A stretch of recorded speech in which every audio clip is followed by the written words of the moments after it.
ನಮಸ್ಕಾರ ಸ್ನೇಹಿತರೆ, ನಮ್ಮ ನಂಬಿಕೆಗೆ ಸ್ವಾಗತ ಸುಸ್ವಾಗತ. ಸ್ನೇಹಿತರೆ, ಮಹಾಭಾರತದ ಮಹಾನ್ ಪಾತ್ರಗಳಲ್ಲಿ ಇಂದಿಗೂ ಅಜರಾಮರವಾಗಿ ಉಳಿದ ಹೆಸರುಗಳಲ್ಲೊಂದು ದುಶ್ಯಾಸನನದ್ದು. ಕೌರವರ 100 ಮಕ್ಕಳಲ್ಲಿ ಎರಡನೆಯವನು, ದುರ್ಯೋಧನನ ಮುದ್ದಿನ ತಮ್ಮ. ಅಣ್ಣನ ಸರಿತಪ್ಪುಗಳಲ್ಲಿ ಎಲ್ಲ ನೀಚ ಪ್ರವೃತ್ತಿಗಳಲ್ಲಿ ಬೆನ್ನೆಲುಬಾಗಿ ನಿಂತ ಮಹಾನ್ ಕೋಪಿಷ್ಟ, ಹಠಮಾರಿ, ದುರುಳನೆಂದರೆ ಅದು ದುಶ್ಯಾಸನ ಮಾತ್ರ. ಇಡೀ ಕುರುಕ್ಷೇತ್ರ ಯುದ್ಧದಲ್ಲಿ ಈತ ಕಂಡ ಸಾವು ಅತ್ಯಂತ ಭೀಭತ್ಸ್ಯವಾದುದೆಂದು ಕಾವ್ಯ ಉಲ್ಲೇಖ ಮಾಡುತ್ತೆ. ಸೇಡಿನ ಬಲೆಗೆ ಬಿದ್ದರೆ ಅಂತ್ಯ ಹೇಗಿರುತ್ತೆ ಅನ್ನೋದಕ್ಕೆ ದುಶ್ಯಾಸನನೇ ನೈಜ ಉದಾಹರಣೆ. ಬನ್ನಿ ಹಾಗಿದ್ರೆ ಇವತ್ತಿನ ಎಪಿಸೋಡ್ನಲ್ಲಿ ದುಶ್ಯಾಸನನ ಅಂತ್ಯವಾದದ್ದು ಹೇಗಿತ್ತು ಆ ರಾಕ್ಷಸನ ಸಂಹಾರ ಅನ್ನೋದನ್ನ ತಿಳಿಯೋಣ. ಅದಕ್ಕೂ ಮುನ್ನ ನಮ್ಮ ನಂಬಿಕೆಗೆ ನಿಮ್ಮ ಬೆಂಬಲವಿರಲಿ. ಸ್ನೇಹಿತರೆ, ಮೊದಲಿಗೆ ಕೌರವರ ತಾಯಿ ಗಾಂಧಾರಿಗೆ 100 ಜನ ಮಕ್ಕಳು ಹುಟ್ಟಿದ್ದೇಗೆ ಅನ್ನೋದೇ ಅತೀ ರೋಚಕವಾದ ಅಧ್ಯಾಯ. ತಾಯಿ ಗಾಂಧಾರಿ ಧೃತರಾಷ್ಟ್ರನನ್ನ ವಿವಾಹವಾದ ಬಳಿಕ ಕಣ್ಣಿಗೆ ಬಟ್ಟೆ ಕಟ್ಟಿ ಇನ್ನು ಮುಂದೆ ನಾನು ಕುರುಡಳಾಗೆ ಬದುಕುತ್ತೇನೆಂದು ಶಪಥ ಮಾಡಿದಾಕೆ. ಹೀಗೆ ಪಾಂಡು ಮತ್ತು ಕುರುಕುಲ ಸೇರಿದ ಕುಂತಿ ಮತ್ತು ಗಾಂಧಾರಿ ಇಬ್ಬರು ಗರ್ಭಿಣಿಯರಾಗಿದ್ರು. ಇದರಲ್ಲಿ ಕುಂತಿ ಒಳ್ಳೆಯ ಮನಸ್ಸು, ಉತ್ತಮ ನಡವಳಿಕೆ ಇಟ್ಟುಕೊಂಡಿದ್ರೆ ಗಾಂಧಾರಿ ಮಾತ್ರ ತನ್ನ ಮಗನೇ ಮೊದಲು ಜನಿಸಬೇಕೆಂದು ನಿರೀಕ್ಷೆ ಇಟ್ಟುಕೊಂಡಿದ್ಲು. ಯಾಕಂದ್ರೆ ಇಡೀ ಸಾಮ್ರಾಜ್ಯಕ್ಕೆ ತನ್ನ ಮಗನೇ ಅಧಿಪತಿಯಾಗುತ್ತಾನೆಂದು ದುರಾಲೋಚನೆ ಮಾಡಿದ್ಲು. ಆದ್ರೆ ವಿಧಿಯಾಟ ಬೇರೆಯತೆ ಆಗಿತ್ತು. ಕುಂತಿ ಮೊದಲು ತನ್ನ ಚೊಚ್ಚಲ ಮಗ ಯುಧಿಷ್ಠಿರನಿಗೆ ಜನ್ಮ ನೀಡುತ್ತಾಳೆ. ಈ ಸುದ್ದಿ ಗಾಂಧಾರಿಯ ಕಿವಿಗೆ ಅಪ್ಪಳಿಸಿಬಿಡುತ್ತೆ. ಅಸೂಯೆ ಕೋಪದಿಂದ ಕುದ್ದು ಬಿಟ್ಲು. ಆ ಕೋಪದ ದಳ್ಳುರಿಗೆ ತನ್ನ ಹೊಟ್ಟೆಯನ್ನೇ ತಾನೇ ಹಿಸುಕಿಕೊಂಡು ಬಡಿದುಕೊಂಡು ಬಿಟ್ಲು. ಈ ಅವಸರದಲ್ಲಿ ಆಕೆಯ ಗರ್ಭದಿಂದ ಮಾಂಸದ ಮುದ್ದೆ ನೆಲಕ್ಕೆ ಜಾರಿಬಿತ್ತು. ಸುತ್ತಲೂ ರಕ್ತದ ಮಡು, ಆ ಮಡುವಿನಲ್ಲಿ ಗರ್ಭಚೀಲದ ಮುದ್ದೆ. ಆದರೂ ಕುಂತಿಗೆ ಇದಾವುದರ ಪರಿವೇ ಇಲ್ಲ. ಆಕೆಗಿದ್ದದ್ದು ಕೇವಲ ಅಸೂಯೆಯ ದ್ವೇಷದ ಆಲೋಚನೆ ಮಾತ್ರ. ಕೋಪೋದ್ರಿಕ್ತಳಾದ ಗಾಂಧಾರಿಯು ತನಗೆ 100 ಮಕ್ಕಳಾಗುತ್ತದೆ ಎಂದು ಭವಿಷ್ಯ ನುಡಿದಿದ್ದ ಮಹಾನ್ ಋಷಿ ವ್ಯಾಸರನ್ನ ಕರೆದಳು. ಈಗೇನು ಹೇಳುತ್ತೀರಾ ವ್ಯಾಸರೇ, 100 ಮಕ್ಕಳು ಬಿಡಿ, ನನ್ನ ಭ್ರೂಣವೇ ನೆಲಕ್ಕೊರಗಿದೆ ಎಂದಾಗ ಸೂಕ್ಷ್ಮವಾಗಿ ಗಮನಿಸಿದ ವ್ಯಾಸರು ಬೂದು ಬಣ್ಣದ ಮಾಂಸದ ಮುದ್ದೆಯನ್ನ ಗಮನಿಸಿದವರೇ ಆ ಭ್ರೂಣವನ್ನ ಸಮಾನವಾಗಿ 100 ಭಾಗಗಳನ್ನಾಗಿ ಮಾಡ್ತಾರೆ. ಪ್ರತಿ ತುಂಡುಗಳು ಹೆಬ್ಬೆರಳಿನ ಗಾತ್ರದಲ್ಲಿದ್ವು. ನಂತರ ವ್ಯಾಸರು ಆ ತುಂಡುಗಳನ್ನ ಹಾಲಿನ ಪಾತ್ರೆಗಳಲ್ಲಿ ಹಾಕಿ 2 ವರ್ಷಗಳ ಕಾಲ ಭೂಮಿಯಲ್ಲಿ ಹೂತು ಬಿಡ್ತಾರೆ. ಹೀಗೆ 2 ವರ್ಷದ ಕೊನೆಯಲ್ಲಿ ಹೂತಿದ್ದ ಮಡಕೆಗಳಲ್ಲಿ ಮೊದಲನೆಯ ಮಡಕೆ ತೆರೆದಾಗ ಅದರಿಂದ ದುರ್ಯೋಧನ ಹೊರಹೊಮ್ಮುತ್ತಾನೆ. ಹೀಗೆ ಸತತ 1 ತಿಂಗಳ ಅವಧಿಯಲ್ಲಿ ಇನ್ನುಳಿದ 99 ಮಕ್ಕಳ ಜನನವಾಗತ್ತೆ. ಅವುಗಳಲ್ಲಿ ಎರಡನೆಯವನು ದುಶ್ಯಾಸನ. ದುಶ್ಯಾಸನನನ್ನ ಸುಶಾಸನ ಅಂತಲೂ ಕರೆಯಲಾಗ್ತಿತ್ತು. ದುಶ್ಯಾಸನನ ಅಸೂಯೆ ಮತ್ತವನ ದ್ವೇಷ ಮತ್ತು ಕೆಡುಕು ಬುದ್ಧಿಯೇ ಮಹಾಭಾರತದ ಯುದ್ಧಕ್ಕೆ ನಾಂದಿ ಹಾಡಿಬಿಡ್ತು. ಹಾಗೆ ಇಡೀ ಮಹಾಯುದ್ಧದಲ್ಲಿ ಭೀಭತ್ಸ್ಯ ಅಂತ್ಯವೆಂದು ಪರಿಗಣಿಸಲಾಯಿತು. ಸಂಸ್ಕೃತದಲ್ಲಿ ದುಶ್ಯಾಸನನೆಂದರೆ ಕಠಿಣ ನಿಯಮದವನೆಂದು ಅರ್ಥೈಸಲಾಗತ್ತೆ. ಅಂದರೆ ಅವನೊಂದಿಗೆ ಏಗುವುದು ಅಸಾಧ್ಯವೆಂದು, ಚಿಕ್ಕ ಚಿಕ್ಕದರಲ್ಲೂ ತಪ್ಪುಡುಕುವ ಕುಂಕು ಬುದ್ಧಿಯವನೆಂದು. ಹೀಗೆ ಅಣ್ಣ ದುರ್ಯೋಧನನ ಪಾಪ ಕರ್ಮಗಳಿಗೆ ಬೆನ್ನೆಲುಬಾಗಿ ಸಹಕರಿಸಿ ಅಣ್ಣನ ಏಳಿಗೆಗಾಗಿ ಏನು ಬೇಕಾದರೂ ಮಾಡುವ ಪ್ರವೃತ್ತಿ ಉಳ್ಳವನಾಗಿದ್ದ. ತನ್ನ ಸಂಸಾರ, ಕುಟುಂಬ, ಅಧಿಕಾರದ ಮದದಿಂದ ಹೇಗಾದರೂ ಸರಿ ರಾಜ್ಯವನ್ನ ಆಕ್ರಮಿಸಿಕೊಳ್ಳಬೇಕೆಂದು ಪಿತೂರಿಗೆ ಸಜ್ಜಾದವನು. ದುರ್ಯೋಧನ ಮತ್ತು ಶಕುನಿಯೊಂದಿಗೆ ಸೇರಿ ಪಾಂಡವರನ್ನ ಕೊಲ್ಲುವ ನಾನಾ ಸಂಚುಗಳಲ್ಲಿ ನಿಕಟವಾಗಿ ತೊಡಗಿಸಿಕೊಂಡಿದ್ದ. ಪಾಂಡವರ ಹಿರಿಯಣ್ಣ ಯುಧಿಷ್ಠಿರನು ಶಕುನಿಯೊಂದಿಗೆ ದಾಳದ ಆಟದಲ್ಲಿ ಸೋತ ನಂತರ ಮೊದಲು ಅವನ ರಾಜ್ಯವನ್ನು ಕಳಕೊಂಡ. ನಂತರ ಅವನ ಸಹೋದರರು ಮತ್ತು ಅವನ ಹೆಂಡತಿ ದ್ರೌಪದಿಯನ್ನ ಅಡವಿಟ್ಟು ಸೋತ. ಈ ಸೋಲನ್ನೇ ಅಣಕಿಸುತ್ತಿದ್ದ ದುಶ್ಯಾಸನ ತನ್ನ ಸಹೋದರ ದುರ್ಯೋಧನನ ಆಜ್ಞೆಯ ಮೇರೆಗೆ ದ್ರೌಪದಿಯ ಮುಡಿಗೆ ಕೈ ಹಾಕಿ ತುಂಬಿದ ಸಭೆಗೆ ದರದರನೆ ಎಳೆದುಕೊಂಡು ಬಂದ. ಅಣ್ಣ, ನಾನು ನಿನ್ನ ಸಹೋದರಿಯ ಪತ್ನಿ. ಈ ಅಧರ್ಮ ಸಲ್ಲದು. ಹೆಣ್ಣನ್ನ ಈ ರೀತಿಯಾಗಿ ನಡೆಸಿಕೊಳ್ಳಬಾರದು ಎಂದು ಚೀತ್ಕರಿಸಿದ್ದ ದ್ರೌಪದಿಯ ಕಣ್ಣೀರಿಗೆ ಕಿಂಚಿತ್ತೂ ಬೆಲೆ ಕೊಡದೆ ಕ್ರೂರಿಯಂತೆ ವರ್ತಿಸಿದವನು ದುಶ್ಯಾಸನ. ಹೇಗೋ ತನ್ನ ಮಾನ ರಕ್ಷಣೆಗಾಗಿ ಶ್ರೀಕೃಷ್ಣ ಎಂದವಳೆ ಕೈ ಮುಗಿದು ಕಣ್ಣು ಮುಚ್ಚಿ ನಿಂತು ಬಿಡ್ತಾಳೆ ದ್ರೌಪದಿ. ಅಲ್ಲಿ ಭಗವಂತ ತನ್ನ ಭಕ್ತಳ ಕೋರಿಕೆಯನ್ನು ಮನ್ನಿಸಿ ಆಕೆಯ ಮಾನ ಕಾಪಾಡ್ತಾನೆ.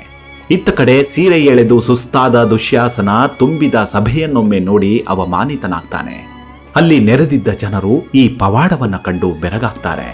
ಅಲ್ಲಿ ನೆರೆದಿದ್ದ ಕೆಲ ಮಾನವಂತರು ದುಶ್ಯಾಸನನ ನೀಚ ಕೃತ್ಯವನ್ನ ಖಂಡಿಸಿದ್ರು. ದ್ರೌಪದಿಗಾದ ಪ್ರಸಂಗವನ್ನ ನೆನೆದು ಆಕೆಯ ದೈವ ಭಕ್ತಿಯನ್ನ ಮೆಚ್ಚಿ ಹೊಗಳಿದ್ರು. ಆದರೆ ಆ ಘಟನೆ ದ್ರೌಪದಿಯ ಹೊಟ್ಟೆಗೆ ಕಿಚ್ಚು ಹಚ್ಚಿಬಿಡ್ತು. ದ್ವೇಷದ ಕೂಸು ಉಸಿರಾಡೋಕೆ ಶುರು ಮಾಡ್ತು.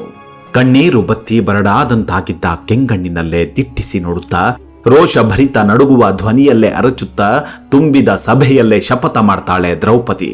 ಒಂದು ಹೆಣ್ಣು ಅನ್ನೋದನ್ನ ನೋಡದೆ ವಿಕೃತಿ ಮೆರೆದ ದುಶ್ಯಾಸನ, ನಿನ್ನ ರಕ್ತದಲ್ಲೇ ನನ್ನ ಮುಡಿ ಸ್ನಾನ ಮಾಡುವೆ, ಅದುವರೆಗೂ ನಿನ್ನಿಂದ ಜಾರಿದ ಈ ಮುಡಿ ಕಟ್ಟುವುದಿಲ್ಲವೆಂದು ನೆಲಕ್ಕೆ ಹಸ್ತ ಬಡಿದು ಶಪಥಗೈದು ಬಿಡ್ತಾಳೆ ದ್ರೌಪದಿ. ಆ ಕ್ಷಣವನ್ನೇ ಅಸಹಾಯಕನಂತೆ ನೋಡುತ್ತಿದ್ದ ಭೀಮ ಬಿಸಿಯುಸಿರು ಬಿಡುತ್ತಾ, ಯುದ್ಧದಲ್ಲಿ ನಿನ್ನ ಎದೆ ಬಗೆದು ಬಿಸಿ ರಕ್ತ ಕುಡಿಯುತ್ತೇನೆಂದು ಪ್ರತಿಜ್ಞೆ ಮಾಡ್ದ. ಒಂದು ವೇಳೆ ನನ್ನ ಪ್ರತಿಜ್ಞೆಯನ್ನ ಪೂರೈಸಲಾಗದಿದ್ದರೆ ಸ್ವರ್ಗದಲ್ಲಿರೋ ನನ್ನ ಪೂರ್ವಿಕರನ್ನ ನಾನೆಂದು ಭೇಟಿಯಾಗುವುದಿಲ್ಲವೆಂದು ಉದ್ಗರಿಸಿದ. ಹೀಗೆ ಕುರುಕ್ಷೇತ್ರ ಯುದ್ಧ ಪ್ರಾರಂಭವಾಗಿ ಪಾಂಡವರನ್ನ ಕೊಲ್ಲಲು ಹರಸಾಹಸ ಪಟ್ಟ ಕೌರವ ಪಡೆ ದಿನೇ ದಿನೇ ಲಕ್ಷಾಂತರ ಸೈನ್ಯವನ್ನ ಕಳೆದುಕೊಳ್ತು. ದುಶ್ಯಾಸನನು ಕುರುಕ್ಷೇತ್ರ ಯುದ್ಧದಲ್ಲಿ ಪ್ರಮುಖ ಪಾತ್ರ ವಹಿಸಿದ. ಅನೇಕ ಮಹಾನ್ ಯೋಧರೊಂದಿಗೆ ಹೋರಾಡಿದವ. ಕುರುಕ್ಷೇತ್ರ ಯುದ್ಧದ ಮೊದಲ ದಿನ ದುಶ್ಯಾಸನನೇ ಮೊದಲ ಬಾಣವನ್ನ ಹೂಡಿದವನು. ನಕುಲನೊಂದಿಗೆ ನಂತರ ಯುಧಿಷ್ಠಿರನೊಂದಿಗೆ ಘೋರ ಯುದ್ಧವನ್ನ ಮಾಡ್ದ, ಸೋತು ಹೋದ. ಯುದ್ಧದ ಎರಡನೇ ದಿನ ದುಶ್ಯಾಸನ ನಕುಲನ ಅಂಗರಕ್ಷಕನನ್ನ ಕೊಂದ.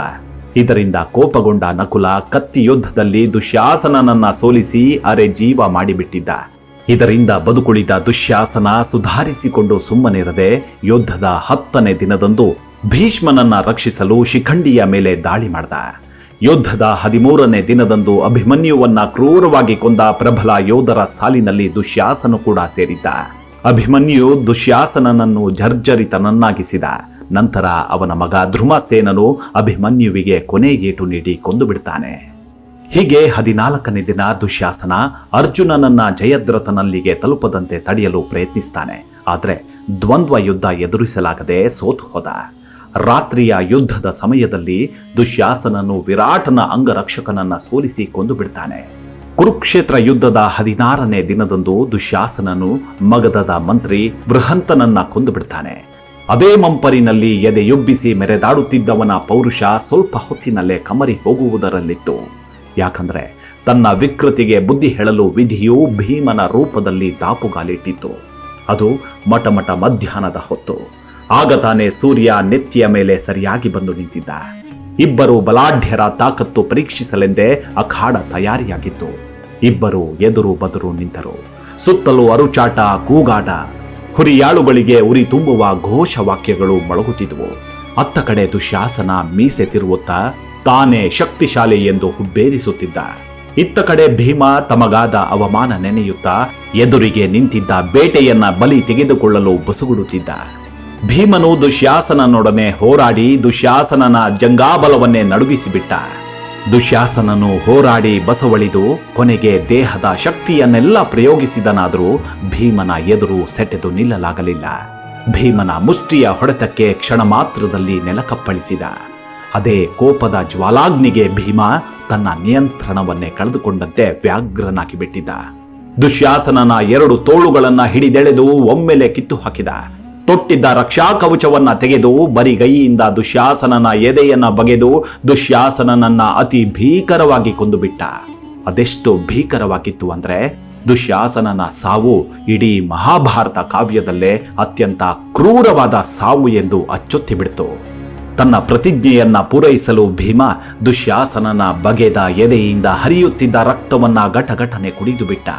ಈ ಕ್ರೂರ ದೃಶ್ಯವನ್ನ ಕಂಡ ಸೈನಿಕರಿಗೆ ಭೀಮ ರಾಕ್ಷಸನಂತೆ ಕಂಡ. ಅದೆಷ್ಟೋ ಮಂದಿ ಈ ಭೀಭತ್ಸಿಯ ದೃಶ್ಯವನ್ನ ಕಂಡೊಡನೆ ಮೂರ್ಛೆ ತಪ್ಪಿದ್ರು. ಕೌರವ ಪೋಷಕ ಯೋಧರೆಲ್ಲರೂ ಈ ದೃಶ್ಯದಿಂದ ಗಾಬರಿಗೊಂಡು ವಿಚಲಿತರಾದರು. ಭೀಮನು ದುಶ್ಯಾಸನನ ರಕ್ತವನ್ನ ಬೊಗಸೆ ಹಿಡಿದು ದ್ರೌಪದಿಯ ಹರವಿದ ತಲೆಗೂದಲನ್ನ ತೊಳೆದ.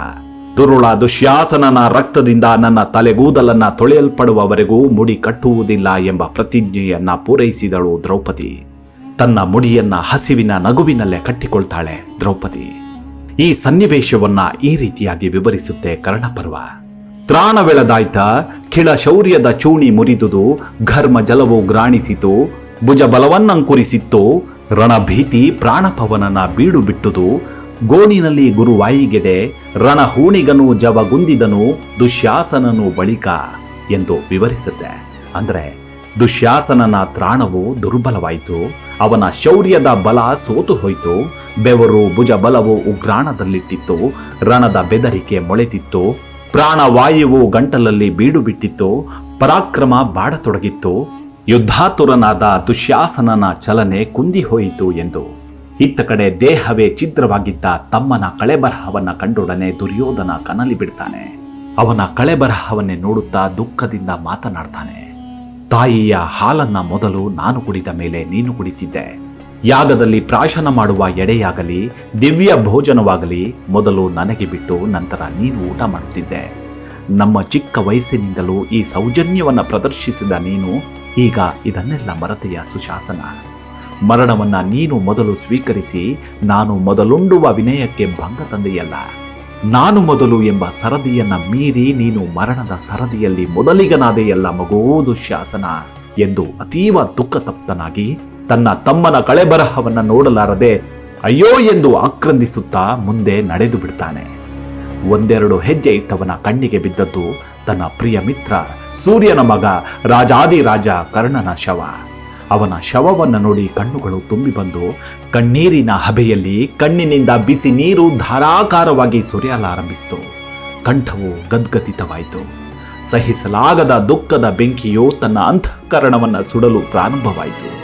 ಅಲ್ಲಿಗೆ ದುರ್ಯೋಧನನ ಬಲ ಕ್ಷೀಣಿಸಿತು. ಅತಿ ವ್ಯಾಘ್ರನಂತಾಗಿದ್ದ ಭೀಮನ ಮುಖ ದುಶ್ಯಾಸನನ ನೆತ್ತರಿನಲ್ಲಿ ತೊಯ್ದು ಬಿಟ್ಟಿತ್ತು.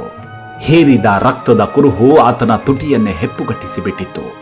ಅದೆಷ್ಟು ಹೊತ್ತು ಕಾದಾಡಿದ್ದಕ್ಕೆ ಆತನ ಮೈ ಮಾಂಸವೆಲ್ಲ ಕಿತ್ತು ಶ್ರಾವವಾಗುತ್ತಿತ್ತು. ಒಂದು ಕಣ್ಣು ಹೊಡೆದು ರಕ್ತದ ಧಾರೆಯೇ ಧುಮ್ಮುಕ್ಕಿದಂತಿತ್ತು. ಕೆಲ ಹೊತ್ತು ಮೌನ. ಅಲ್ಲಿ ನಡೆದ ಕಾಲನ ರೌದ್ರತೆಗೆ ಎಲ್ಲರ ಉತ್ತರ ಒಂದೇ, ಅದು ಭಯ ಮಿಶ್ರಿತವಾದ ಏದುಸಿರು ಮಾತ್ರ. ಭೀಮನ ಕೋಪ ತಣಿದಿತ್ತು. ಅಯ್ಯೋ ವಿಧಿಯೇ ಎಂದು ಪಾಪ ಪ್ರಜ್ಞೆ ಗಾಡಿಬಿಡ್ತು. ದ್ವೇಷವೆಲ್ಲ ಅಳಿದು ರಕ್ತದ ಹೆಪ್ಪಿನ ಮಧ್ಯೆ ತಣ್ಣಗೆ ಕಂಬನಿ ಜಿಟಿಯಲು ಶುರುವಾಯಿತು. ಆಗ ಶ್ರೀಕೃಷ್ಣ ಪರಮಾತ್ಮ ಕಾಣಿಸಿಕೊಳ್ತಾನೆ. ಪರಮಾತ್ಮನ ಕಾಲಿಗೆ ಬಿದ್ದ ಭೀಮ ತಾನು ಮಾಡಿದ ಘೋರ ಅಪರಾಧಕ್ಕೆ ಕ್ಷಮೆಯಾಚಿಸ್ತಾನೆ. ಆಗ ಭಗವಂತ ದುಃಖಿತ ಭೀಮನನ್ನ ಮೇಲೆತ್ತಿ ಕಣ್ಣನ್ನೇ ದಿಟ್ಟಿಸಿ ನೋಡ್ದ. ನೀನು ಮಾಡಿರುವುದು ರಾಜಧರ್ಮವೆಂದು ವಿವರಿಸಿ ಸಾಂತ್ವನ ಹೇಳ್ತಾನೆ. ಅಲ್ಲಿಗೆ ರೌದ್ರ ಭೀಮನ ಮುಖದಲ್ಲೊಂದು ಕಿರುನಗೆ ಮೂಡಿಬಿಡುತ್ತೆ. ಎಲ್ಲವೂ ಕಾಲಾಯ ತಸ್ಮೈ ನಮಃ ಎಂದು ನೆರೆದಿದ್ದವರು ಎದುರು ನಿಂತಿದ್ದ ಕಾಲರೂಪ ಶ್ರೀಕೃಷ್ಣನಿಗೆ ಪ್ರಣಾಮಿಸ್ತಾರೆ. ಮುಂದೆ ನಡೆದದ್ದು ಕುರುಕ್ಷೇತ್ರ ಕದನದ ಕೊನೆ ಅಧ್ಯಾಯ. ಅದು ದುರ್ಯೋಧನನ ಸರದಿಯಾಗಿತ್ತು. ದುಶ್ಯಾಸನನ ಸಾವು ಇಂದಿಗೂ ನಮ್ಮೆಲ್ಲರಿಗೂ ಎಚ್ಚರಿಕೆಯ ಗಂಟೆ ಇದ್ದಂತೆ. ನಾನೇ ಎಲ್ಲ, ನನ್ನಿಂದಲೇ ಎಲ್ಲ ಎಂದು ಅಹಂನಿಂದ ಮೆರೆಯುವವರ ಅವನತಿಯೂ ಕೂಡ ಅಷ್ಟೇ ಭೀಕರವಾಗಿರುತ್ತೆ ಅನ್ನೋದನ್ನ ಮನದಟ್ಟು ಮಾಡಿಸುತ್ತೆ ಈ ಪಾತ್ರ. ಅಂತೂ ದುಷ್ಟನಾದರೂ ಸಾವಿನಲ್ಲಿ ನೀತಿ ಪಾಠ ಬೋಧಿಸಿದ ದುಶ್ಯಾಸನನಿಗೆ ಗೌರವವನ್ನ ನೀಡ್ತಾ ಮುಂದಿನ ಎಪಿಸೋಡ್ನಲ್ಲಿ ಮತ್ತೆ ಸಿಗೋಣ. ಅಲ್ಲಿವರೆಗೂ ನಿಮ್ಮ ಆರೋಗ್ಯದ ಕಡೆ ಗಮನವಿರಲಿ. Take care. ನಮಸ್ಕಾರ.